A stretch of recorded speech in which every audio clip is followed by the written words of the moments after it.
Welcome back to Imagine Kentucky Methodism. I'm Jean Hawkshurst, and really grateful to be able to be with you again for this edition. And in this edition of our conversation, you get to meet April Duval, who is a member of Fourth Avenue United Methodist and has been an active, engaged, and loving United Methodist for many years. And I'm very, very happy to get to introduce you all to her. So April, let's start by you just telling us a little bit about your connection to the Kentucky Annual Conference.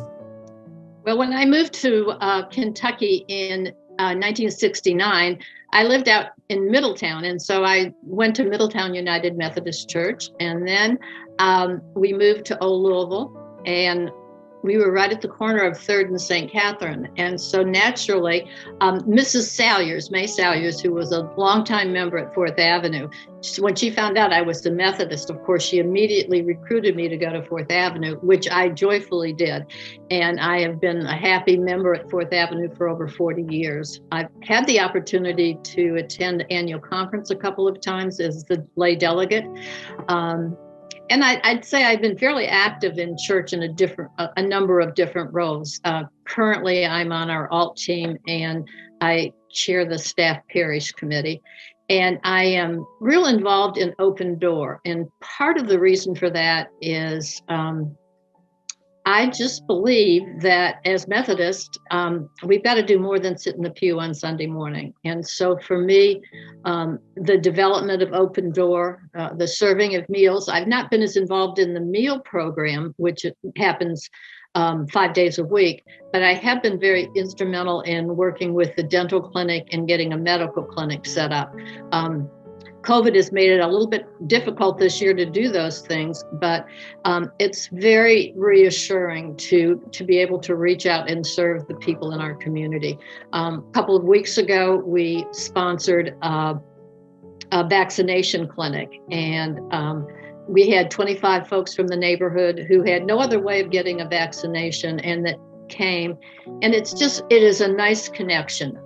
The other thing that I love about Fourth Avenue is that we provide space for the Healing Place, the Men in the Healing Place for training program. And it just changed my whole perception of folks with drug problems, because this is a group of people that are so generous, so Christian in their giving, and working so hard to get their life straightened out. And it's just been a real lesson to me. When I moved out of my house on 3rd Street, which was our back doors met, the church and my back door were right in a straight line. I moved back out to the Hurstburn area, but I still come to Fourth Avenue. And everybody said, well, why don't you go to Middletown? No, I go to Fourth Avenue because I think that Fourth Avenue has the spirit that's important to me as a Christian. And I'll probably continue to go to Fourth Avenue as long as it's there. And I will be among the people writing a letter to the bishop if they decide to close Fourth Avenue, which they did a couple of years ago. But it's a powerful message. And I believe one of our prior ministers always talked about the Metropolitan Church, and I took that seriously. I think Methodism has a place in the inner city of Louisville or in downtown Louisville to reach out to neighborhoods, and I see Fourth Avenue as being that. Well, great, wonderful advertisement for Fourth Avenue. So thank you for that. So let me ask you about staying United Methodist. Why? We know you want to stay with Fourth Avenue, but why United Methodist? You could become anything. Why do you want to stay United Methodist? A silly answer is, for a while I was a Presbyterian. I never joined the church, but my husband at that time was a Presbyterian in the seminary. I never liked that because they never said the Lord's Prayer right. So, that's one reason. The other is that I believe, I was reading some of the things that John Wesley thought were important.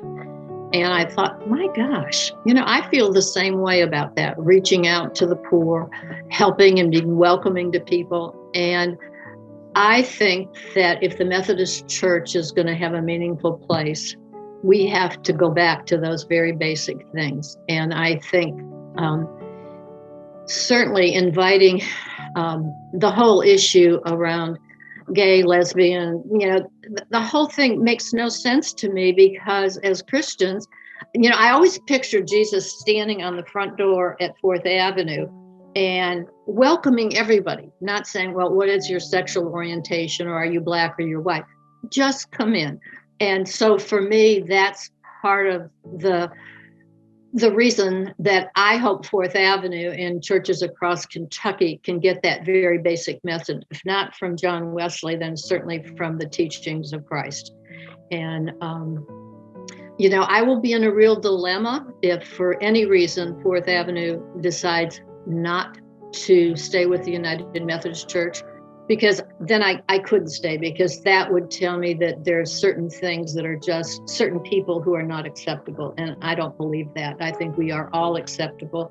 We all do things either right or wrong, but we need to be welcoming to everyone, regardless. Thank you. And you actually may have already answered this question, but if you were to imagine the future of the United Methodist Church, imagine a reimagined United Methodist Church, if you will, what would that look like for you? Well, it would be very diverse. And for some churches in the Methodist Church family, that will be more difficult than for others. But I think that should always should be the goal, that we represent whatever's there. I mean, if, we have been blessed to have a number of refugees families come through Fourth Avenue. And that is, we've grown from that. And I think that we have so much to learn from other folks and people that come from different backgrounds, that have had different experiences. And so I would hope that that's what it would be. I would love to see the church filled up with people every Sunday morning. But I think we have to really do some thinking on how we do that. I think I have two children who were raised at Fourth Avenue, grew up in the Sunday school, sang in the choir.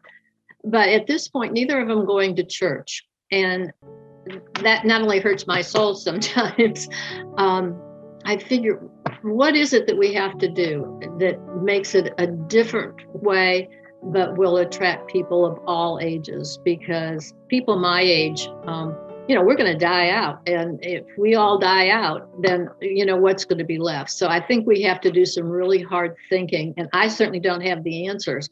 But how we relate, again, to people that are different, whether it's LGBTQ or whether it's Black or white or whether it's teenagers and old people, we've got to figure that out. And that needs to be, in my opinion, kind of a goal of the church, because I think the church plays an important part in my life, and I believe that it can play an important part in everyone's life. And so we need to make it available and welcoming.